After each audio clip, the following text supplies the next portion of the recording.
Hello everyone and welcome to part 4, the classical period. In this video we'll take a closer look at the PowerPoint presentation for this chapter. And as usual, I'll split the chapter into 2 different videos. As we look at this first slide here that lists all the things we're going to discuss during this chapter, I want to point something out to you. As you see here, classical music, classical form, the forms that composers used for their instrumental pieces was very important, and we'll talk about them in more detail. We're also going to talk about the symphony, the concerto, and chamber music. These are all forms of instrumental music. So as you notice, there is no vocal music listed here. And that's not because there wasn't any vocal music during this period. Of course, there was opera and oratorio and cantata and all the things that we've talked about previously.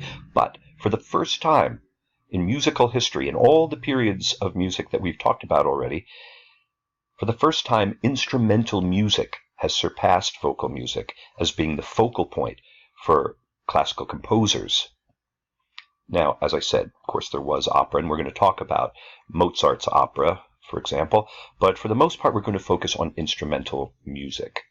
But before we do so, let's talk a little bit about the society during this period. The classical period, as you see, 1750 to 1820, some people consider it extending up into 1825, 1827, you get the general idea. But this period was known as the Age of Enlightenment, where philosophy and deep thought and reason and logic was very, very important to the classical mind. It was a time that focused more on thoughtfulness, more on the brain than on the heart. It dealt more with reason and logic than it did with extreme emotions and passions. That comes in the next period, in the Romantic period. It was also a very interesting time in history. Of course, as you remember, there were 2 great revolutions during this period, the American Revolution and the French Revolution. And this suggests the growing importance and impact of the common man and woman on history, on the arts, on music. For the first time in history, the common folk looked around and they thought, why do we need to accept living in this way, oppressed by a handful of rich people? There are way more of us. We're in the vast majority. And that was the thought that lit the fuse that resulted in these great revolutions, these great upheavals. But interestingly, if you look at the art, if you look at the painting, if you listen to the music of the classical period, you don't get much indication that there was this upheaval. Everything seems to be pretty reasonable, pretty placid. That's because the majority of the art was being paid for by the aristocracy, by the nobility, and they didn't want to recognize this impending storm of resistance and revolt from the general population. So when we look at the architecture, we see a very beautiful, balanced style.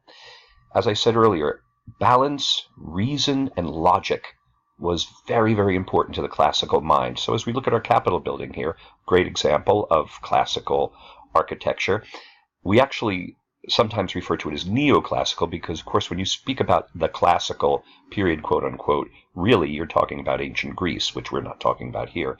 So the terms neoclassical and classical are sort of interchangeable. But anyway, as you can see here, the balance in this building, the left side being a mirror image of the right side. So that sort of balance was really important to classical composers as well. And you'll hear that kind of balance in the forms and the melodies and the rhythms of their music. In the art, we see portrayed a society of genteel manners and luxury.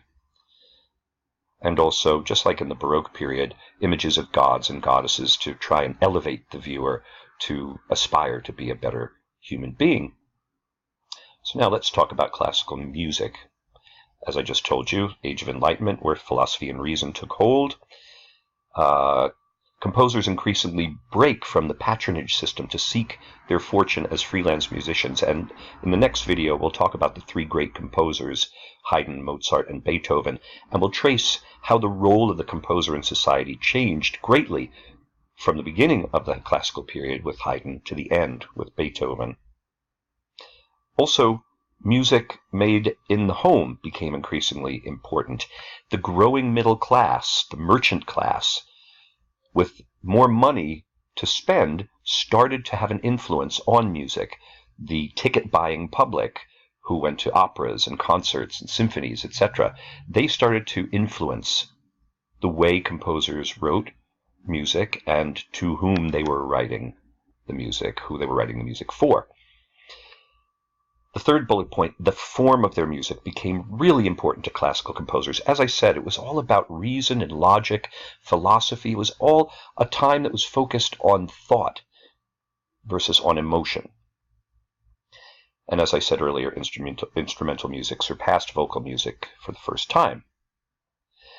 As far as compositional types, the symphony was the most important compositional type in the classical period. Just like the fugue was in the Baroque period, the classical symphony was the centerpiece of this period.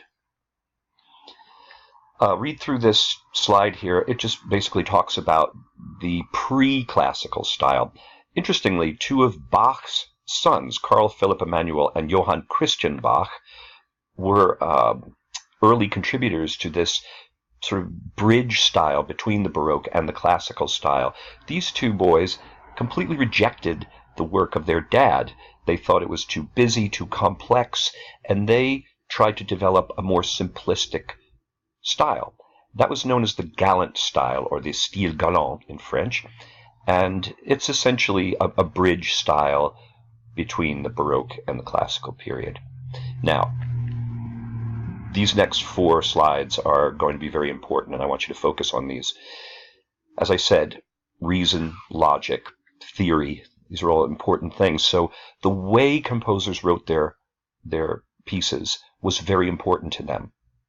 Essentially, the classical style is a very simple one. The melody, the harmony, the rhythm is very simple. What was really important to them was how they constructed these pieces. So we're going to look at these 4 different types of forms, ways that they constructed their pieces. The first one being sonata allegro form. Please familiarize yourself with these 4 sections. The sonata allegro form is used very frequently in classical music. Most often it's the first movement of a symphony is written in this sonata allegro form and in other types of compositions. Very briefly, the first section is called the exposition, where you're introduced to all the main melodies and musical material. The second section is called the development, where the composer sort of riffs on these, develops these different melodies and musical ideas. The third section is called the recapitulation, or the recap, where you come back to the exposition material, you come back to the original melodies.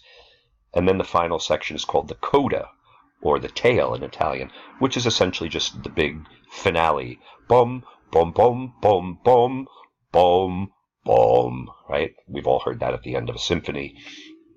Please listen to this Mozart symphony first movement, which is written in sonata allegro form.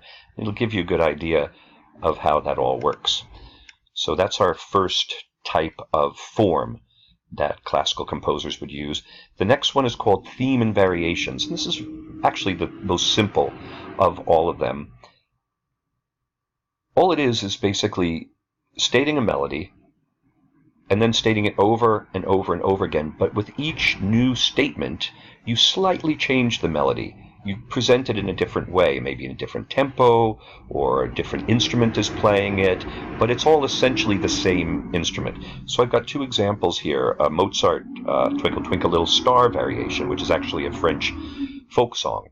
Listen to them and see how he changes the Twinkle Twinkle Little Star melody with each variation.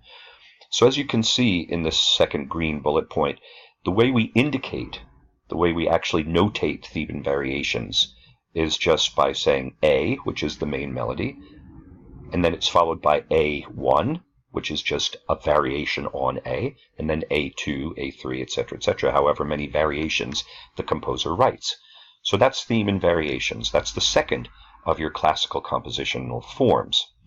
The next one is called minuet and trio. This one actually comes, it's a relative of the concerto grosso from the Baroque period, if you remember that. 3 movements, fast, slow, fast. So in the minuet and trio, It's also in 3 sections. A minuet section, which is a dance section with the full orchestra, and then it's followed by a B section, different music, different instruments, solo instruments, a trio, 3 instruments, and then it's followed by a return to the A material and the full orchestra. So an ABA form. So if you listen to this Mozart piece here, you can get an idea of how that works. The minuet and trio is commonly used as the 3rd movement in the 4 movements of a classical symphony, and we'll get to that later. Movements being the different sections or chapters of the piece of music. Then our last form is called the rondo form. And as you can see, it's written A-B-A-C-A or A-B-A-C-A-B-A. All that means is A is the initial melody, as it's been in the other forms we're talking about, and then B is a different melody. And then you come back to A, to the first melody. And then you go to a 3rd melody, the C melody, and then back to A, and so forth.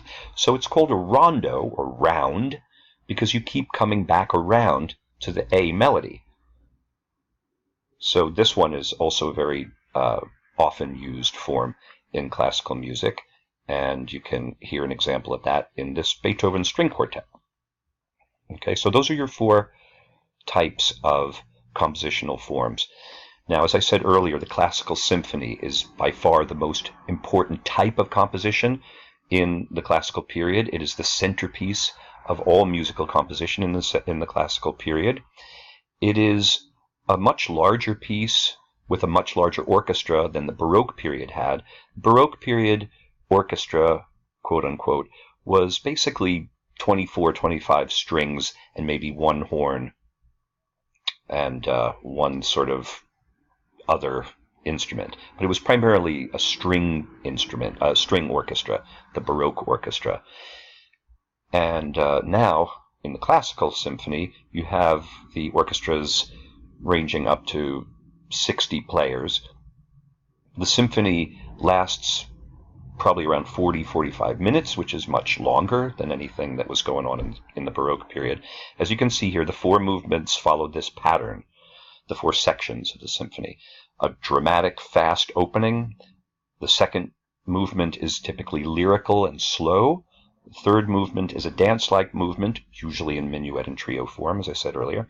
And 4th movement is a brilliant, heroic, and again, fast movement.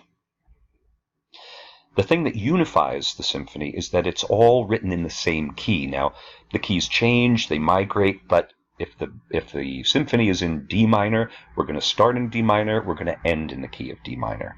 So the key is a unifying component of the symphony. And of course, the symphony remained a very important type of composition, and right up until today, composers are still writing symphonies. Now, the history of the symphony, it began as a section of ballets and operas in the Baroque period. The overture, the beginning. If you go to a Broadway show or an opera nowadays, the first 10-15 minutes of what you're going to observe is just a musical overture where the orchestra alone plays all the melodies that you're about to hear in this opera or this ballet or this Broadway musical. And this is where the original classical symphony came from. They just basically lifted the overture from French and Italian ballet and operas and just enlarged it.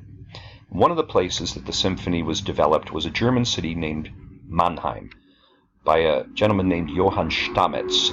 There was an orchestra here in Mannheim that Stamitz ran, and they were early developers of this new classical symphonic style, and you can hear a couple of examples here of Stamitz and the Mannheim Orchestra. The next type of instrumental orchestral piece of music that we're going to look at in the classical period is the concerto. And all the concerto is just essentially a symphony, but with a solo player. So typically, the orchestra will introduce the melodies, the material, and then the solo player will come in and repeat what the orchestra just played. And then the orchestra will come back and they'll sort of go back and forth, just again like the Concerto Grosso in the Baroque period. So if you hear a solo instrument with a full symphony orchestra, that's probably a concerto. Now, these two pieces we just spoke of, the symphony and the concerto, are both considered orchestral pieces. They're compositions that use a full symphony orchestra. But there's another kind of music in the classical period, and that's called chamber music. It's smaller, as the name suggests. It's designed to be played in a smaller chamber, not in a big concert hall, but maybe in a smaller recital hall, or even in somebody's living room, or a small salon in a castle.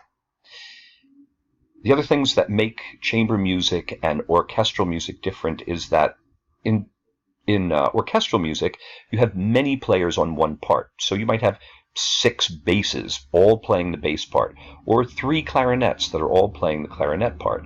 But in chamber music, it's just one player per part. So, for example, you have a string quartet, which is 4 players. 2 violins, a first and a second violin playing different melodies, different parts, a viola, and a cello. Another type of chamber music is a sonata, which is just simply a solo instrument. A piano sonata is just a lone piano, no orchestra, no other instruments playing, just the piano. Or a violin sonata, just the violin playing, nobody else. And then the third type of chamber music we have here is a piano trio, which is a piece for violin, cello, and piano, for example.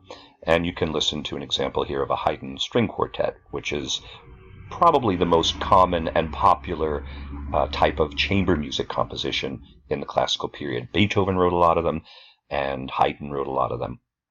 String quartets, chamber music. Okay, so for sure know the difference between chamber music and orchestral music. Orchestral music is bigger, obviously, up to 60 people playing, and chamber music is more intimate and softer, for obvious reasons.